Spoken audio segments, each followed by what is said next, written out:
CNN can report that the House Select Committee investigating the attack on the Capitol now has White House records that reveal details of a phone call Donald Trump made to Republican Congressman Jim Jordan on the morning of the insurrection. Two sources who have reviewed the call records tell CNN that Trump spoke on a phone at the White House residence with Jordan for 10 minutes that morning.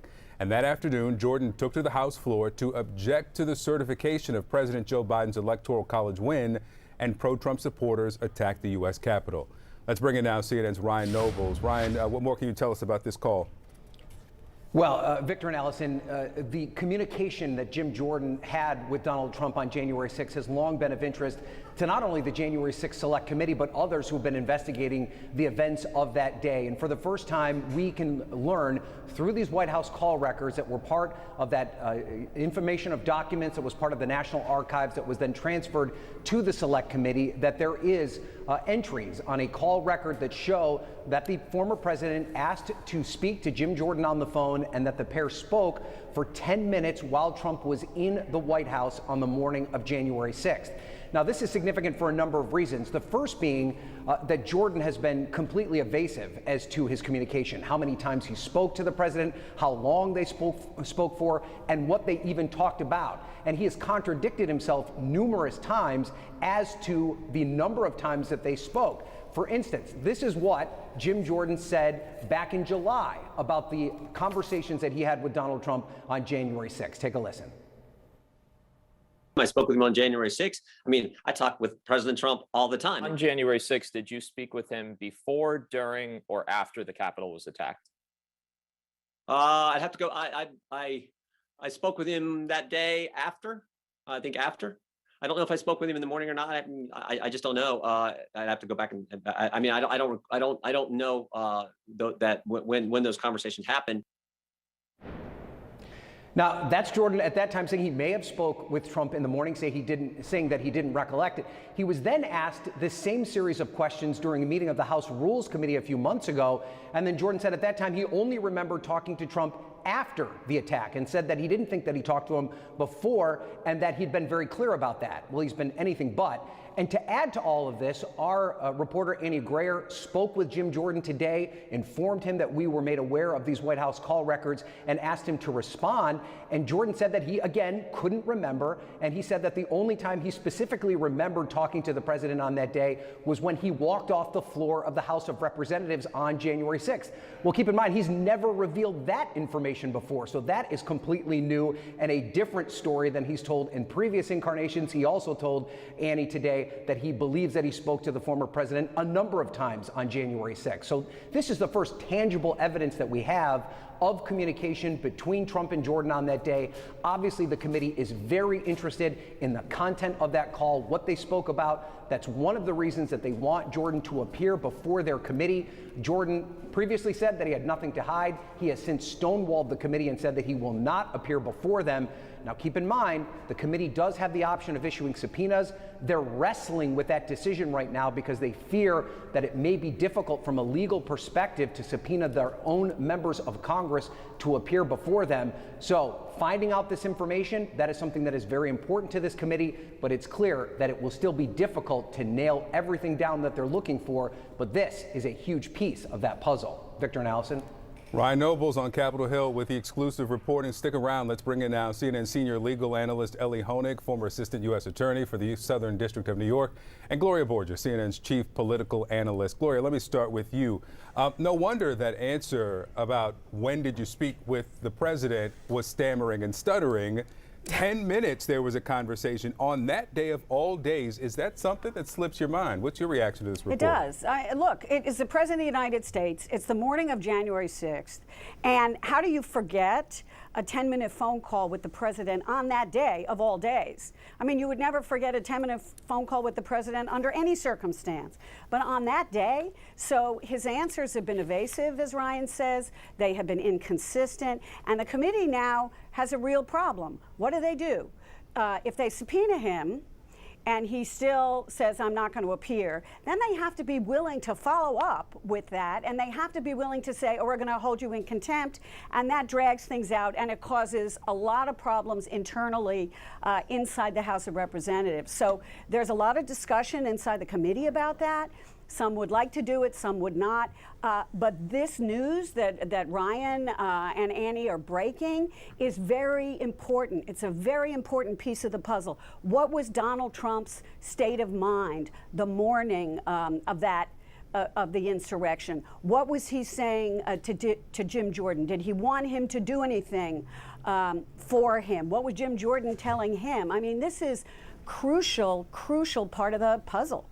Yeah, so Ellie, it's crucial information, as Gloria just said. So why is it legally dicey?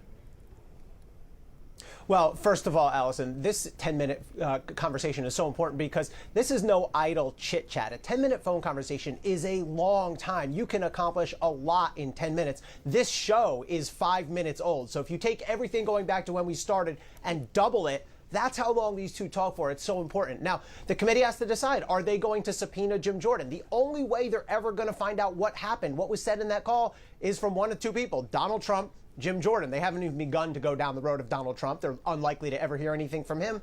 They have to decide whether they want to subpoena Jim Jordan. And as Gloria said, Jim Jordan's likely to ignore that subpoena. Then the committee has to decide if they're willing, able to proceed against him on contempt. And that opens up a whole can of worms. Legally, there's no impediment. This is a political calculation by the committee. And Ryan, we watched for months, not many, considering how long it takes for some cases to go to the Supreme Court. But for months, the Trump attorneys fight the release of these documents from the National Archives. And this record, the records of this call, the fruit of that decision from the Supreme Court. Yeah, it's such an important point, Victor, and we should also point out that the president and his legal team were insistent that they wanted to keep this information secret, willing to go all the way to the Supreme Court to prevent it from getting out.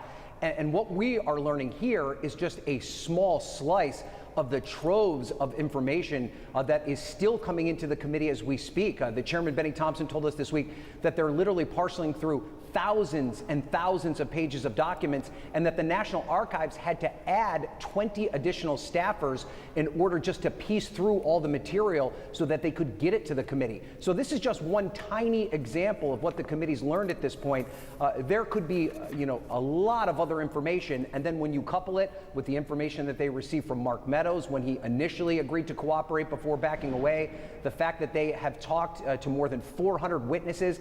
One interesting thing the committee revealed to us the other day was that they have followed up on 375 tips to their hotline. So they've gotten thousands of tips, but there's been 375 tips that they felt were necessary to follow up and ask more questions about. There is just so much information the committee has at their disposal. And one of the things that members tell me time and time again, Victor and Allison, is that, yeah, they're being stonewalled by people like Jeffrey Clark. They're having a hard time getting Mark Meadows, John Eastman, people like that to get in front of them. But they're connecting the dots in and around these people in ways that we don't have a full comprehension of. So if they don't necessarily get something directly from Jeffrey Clark, well, they talked to other people at the Department of Justice at that time. They've talked to other associates of his. They've talked to other people that can kind of close the gaps that they are not getting from these other people that have stonewalled them. And this is evidence. This is, as you say, Victor, bearing fruit that the investigation is making progress. And Ellie, just back to my legal question for a second, because I'm still confused. The reason that they wouldn't want to subpoena a colleague is because they don't think that the Department of Justice would support that? I mean, why is that such treacherous territory?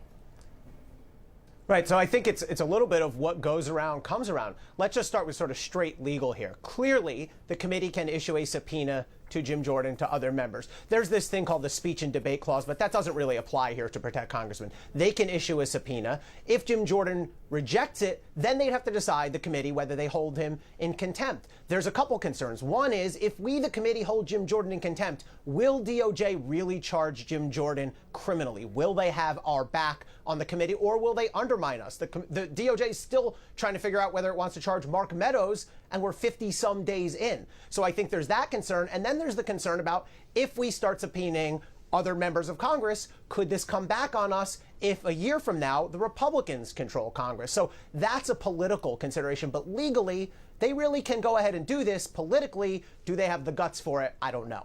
Gloria, pick up that political consideration. Yeah, they also know in advance that Jim Jordan is not likely to comply with any subpoena.